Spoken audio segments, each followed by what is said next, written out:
Assalamualaikum warahmatullahi wabarakatuh. Jumpa lagi dengan saya dalam mata kuliah studi kelayakan. Alhamdulillah, semoga kita senantiasa diberikan kesehatan dan kekuatan di dalam menjalankan aktivitas keseharian kita dan senantiasa kita mendapatkan lindungan dari Allah Subhanahu wa taala. Teman-teman, kita lanjutkan materi studi kelayakan. Minggu lalu sudah kita bahas mengenai demand forecasting. Maka kesempatan hari ini akan kita bahas mengenai aspek manajemen. Aspek manajemen di dalam studi kelayakan. Aspek manajemen dalam studi kelayakan itu kalau kita bagi menjadi dua hal. Yang pertama adalah aspek dalam pembangunan proyek. Ketika misalnya proyeknya itu baru didirikan. Atau bisa juga pengembangan dari bisnis yang sudah ada. Karena studi kelayakan itu bisa kita gunakan dalam menilai layak tidaknya bisnis yang baru, ataukah bisa kita gunakan untuk pengembangan dari bisnis yang sudah ada. Yang pertama adalah manajemen pembangunan proyek, yang kedua adalah manajemen dalam operasi. Manajemen dalam operasi artinya manajemen dalam pengelolaan bisnis yang tadi proyeknya sudah dibangun. Ini memahami rencana pembangunan proyek, memahami analisis jalur nanti, network planning dalam kasus suatu aktivitas proyek, dan menyusun schedule kerja. Manajemen pembangunan proyek ini yang pertama adalah kita dalam tahap perencanaan. Tahap yang penting di dalam menentukan jalannya dari proyek tersebut. Pada tahap ini kita mengidentifikasi berbagai kegiatan yang akan dilakukan. Apa aktivitasnya, berapa lama waktunya, berapa biayanya. Termasuk di situ dari mana suplai logistik agar setiap kegiatan berjalan dengan lancar. Jadi dua langkah di dalam menyusun rencana proyek. Langkah pertama merancang pelaksanaan proyek, yaitu membagi kegiatan ke dalam berbagai aktivitas yang secara logis. Yang kedua, merencanakan pelaksanaan proyek. Schedule-nya, ya, time schedule-nya, jangka waktunya berapa lama, disusun secara menyeluruh. Artinya, apa aktivitasnya, siapa yang melaksanakannya, bagaimana melaksanakannya, gitu ya. Nah, ini yang harus diatur oleh kita. Jadi apa yang dilakukan, bagaimana melakukannya, siapa yang melakukannya, kapan harus melakukannya. Jadi dirancang sedemikian rupa di dalam time schedule. Dan fasilitas yang diperlukan. Fasilitasnya apa, alat-alat apa yang diperlukan, dananya, personalnya, logistiknya, bahan bakunya, dan termasuk di situ pengawasannya, ya, pengawasan, pengendalian, mulai dari awal sampai dengan selesainya proyek tersebut. Nah, biasanya digunakan menggunakan yang disebut dengan network planning atau Bagan Gann. Ini adalah dikemukakan oleh H.L. Gann pada Perang Dunia Kedua ketika Amerika harus mengalokasikan logistiknya ke medan perang.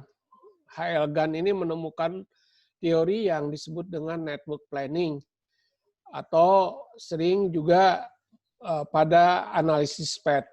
Analisis SPED, Program Evaluation and Review Technique, dan Critical Path Method. Jadi ada dua sebenarnya, ini hanya lanjutan saja. Jadi kapan PET itu digunakan? Cara untuk merencanakan menyelesaikan proyek dengan memperkirakan waktu yang diperlukan untuk menyelesaikan pekerjaan yang rumit misalnya. Ya, apa itu pekerjaannya bisa saja pekerjaan yang sifatnya secara simultan bekerja atau dilaksanakan secara bersama-sama. Contoh sederhana misalnya pembangunan, ya, pembangunan rumah atau kantor. Jadi aktivitasnya kan tidak satu persatu, ya. Ketika mulai pondasi dibuat, aktivitas yang lain juga sudah mulai bekerja, ya. Aktivitas yang lain, tukang besi sudah mulai bikin untuk balak besinya. Terus tukang kusen juga sudah mulai membuat kusen atau kita sudah memesan kusen untuk semua bangunan tersebut. Jadi dibuat secara terurai. Sekarang semakin banyak sekali bangunan-bangunan yang dilakukan secara terurai gitu, atau yang disebut dengan knockdown atau CKD, knockdown. Bagaimana kita tahu itu pembangunan rumah sakit yang hanya berapa hari saja, padahal pembangunan rumah sakit itu begitu luas. Mengapa? Karena memang semua komponennya sudah dibuat dan tinggal dirakit saja di tempat di mana lokasi dipilih.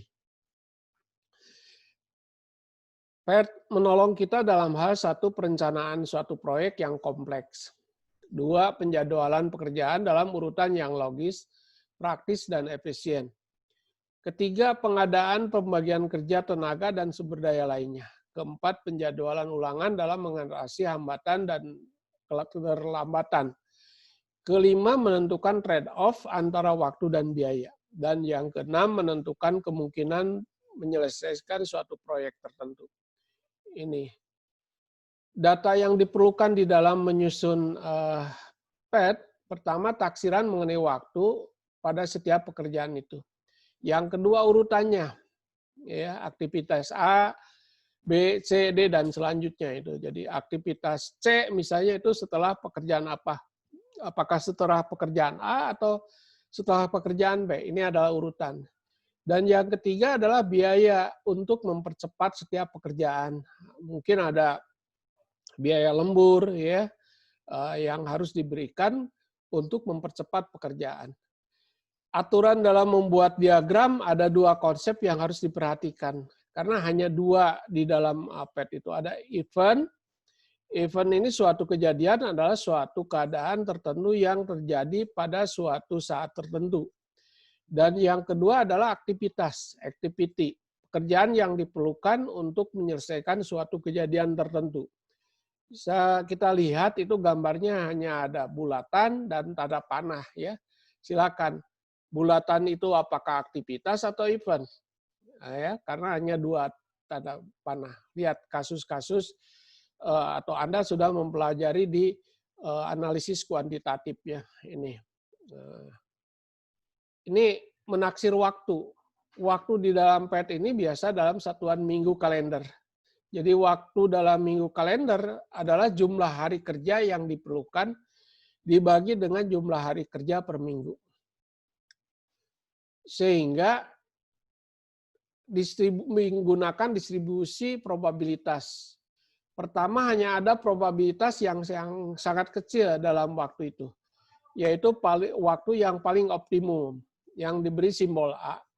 Dan yang kedua adalah probabilitas yang sangat kecil, yaitu waktu yang paling pesimis, diberi simbol B. Dan yang ketiga adalah waktu yang paling mungkin, ini diberi simbol M. Jadi kemampuan untuk mengukur ketidakpastian dalam menaksir waktu ini. Sehingga rumusnya seperti ini. Time expectation, ya, A ditambah 4M ditambah B. Tadi waktu yang paling optimis, ditambah 4MM itu waktu yang paling mungkin, dan B adalah waktu yang paling lambat dibagi dengan 6. Selanjutnya adalah metode jalur kritis atau disebut dengan critical path method atau CPM. Ini dikenal. Jadi CPM itu sebenarnya lanjutan dari tadi PERT, ya. Perbedaan utama metode CPM dengan PET adalah bahwa CPM lebih menekankan pada faktor biaya dalam perencanaan. Sedangkan PET ya lebih menekankan pada faktor waktu. Apabila waktu mengerjakan bisa ditaksir dengan cukup akurat dan biaya bisa diperkirakan sebelumnya cukup tepat, CPM lebih baik daripada PET. Ya, jadi kalau waktu dan biaya bisa ditaksir dengan tepat, maka CPM kita gunakan.